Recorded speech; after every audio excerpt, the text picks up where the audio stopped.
Les coliques du nourrisson apparaissent quelques semaines après la naissance. Elles sont dues à des spasmes de l'intestin.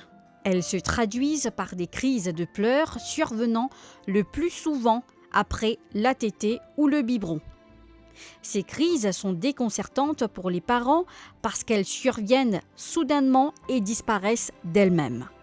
L'origine de ces coliques est difficile à déterminer.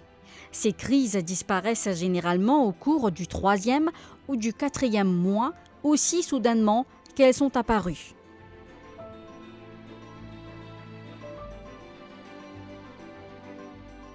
Colique chez le nourrisson, c'est ça même qui nous appelle cauchemar avant parents, qui fait parce que bébé là pleurait, bébé là en douleur.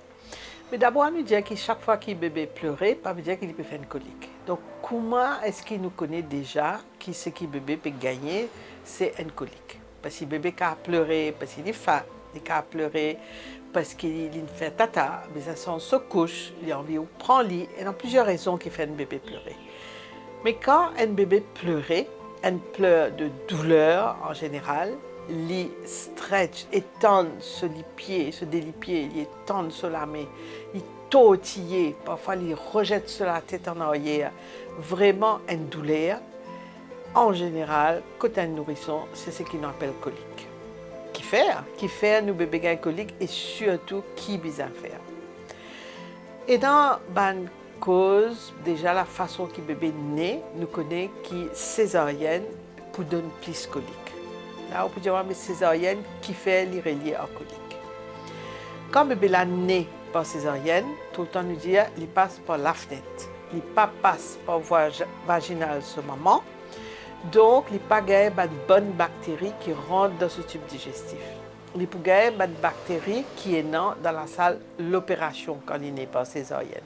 Parce qu'il nous ouvert et quand un bébé l'a sorti, nous mettons un son, nous aspirons et il ramasse toutes ces bonnes bactéries qui pas bonnes bactéries qui nous appellent gentilles, qui sont supposées dans le tube digestif.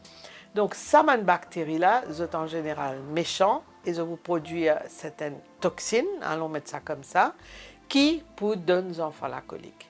Donc, nous connaissons qu'un bébé né par césarienne plus prône à faire colique. C'est un bébé qui naît par voie basse, normale. Le lait naturel à donner au bébé, c'est le lait de la maman.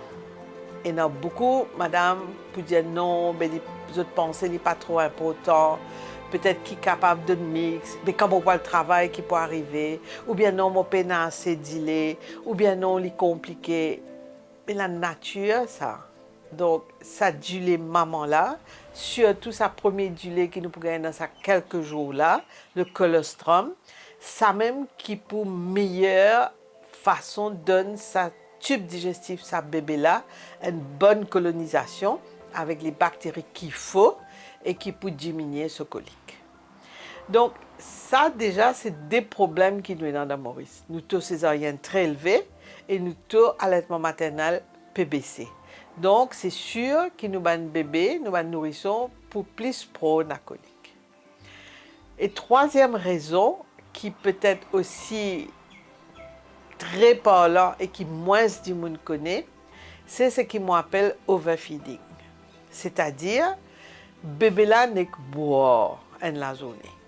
Il boit une heure, 2 heures et demie, bébé là peut pleurer, ben là redonne lui boire. 4 heures, il peut pleurer, je te redonne lui boire. Et ça, que ce soit allaitement maternel ou biberon, n'est que donne boire. Et pauvre bébé, il y a un réflexe de déglutition, il y a un réflexe de succion, il boit. Mais il est là, quand ça descend plus bas dans ce petit digestif, il n'est pas capable de dire sa quantité-là. Donc, il peut gagner colique ou bien il peut rejeter. Donc, colique-là, il est capable aussi avec trop beaucoup de lait maman. À ce temps, bébé-là peut boire une quantité trop beaucoup, bébé-là peut pleurer encore plus, parents-là pour ouvrir pleurer encore plus, pour donner encore plus boire, et nous rendre dans un cercle vicieux. Donc, quand pour cause de ces parents-là, c'est obligé le docteur me lire boire à la demande. Mais boire à la demande, pas veut dire que bébé besoin boire chaque fois il pleurer. Parce que chaque boire ne veut pas dire que j'ai soif. boire à la demande, bébé là pas qu'on causer. Donc il pas qu'on demander, il pas qu'on dire là moi soif. Il fait pipi, il fait tata pour c'est boire à la demande, il peut pleurer ou donner boire. Donc bien faire attention parce qu'il sa bébé là pour boire beaucoup, plus il pour boire beaucoup, plus il pour pleurer, plus il pour pleurer, plus il pour donner boire. Ce type digestif pour travailler énormément, il peut faire tata plusieurs fois et on rentre dans un cercle vicieux qui n'est plus connu qui bébé là peut gagner.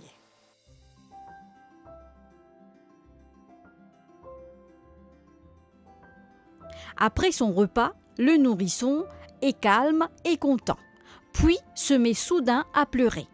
Il se tortille, devient rouge et semble souffrir sans raison visible. Il est parfois ballonné avec le ventre dur. Ces crises de coliques ont lieu plus fréquemment en fin d'après-midi ou en début de nuit, et lorsque le bébé est allongé. L'enfant est difficile à calmer.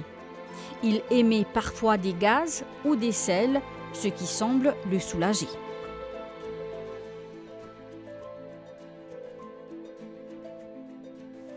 Donc, à cette imagine un bébé qui n'est pas césarienne, qui peut boire 10 biberons et qui peut boire à la demande. Et pour un bébé qui peut tout le temps en colique. C'est vrai qu'avec un certain temps, il passe parce que le bébé là pour plus dormir, le bébé là pour grandir.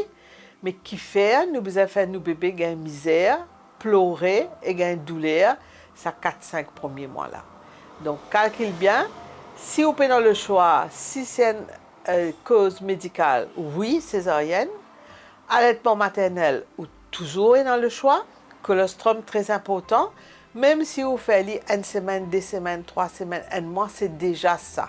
Pas dire, je ne vais pas allaiter pendant 6 mois ou 2 ans, donc vous ne parlez pas du tout. Il n'est pas mort comme ça.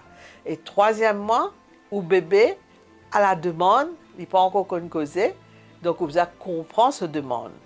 Donc, si nous respectons déjà ces 3 affaires-là, nous pouvons gagner moins de bébés coliques et nous pouvons gagner beaucoup plus de paix dans la maison.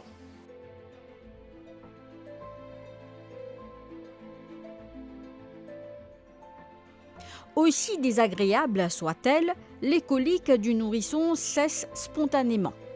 Mais si elles s'accompagnent de vomissements ou de douleurs abdominales, il peut s'agir d'une infection plus grave.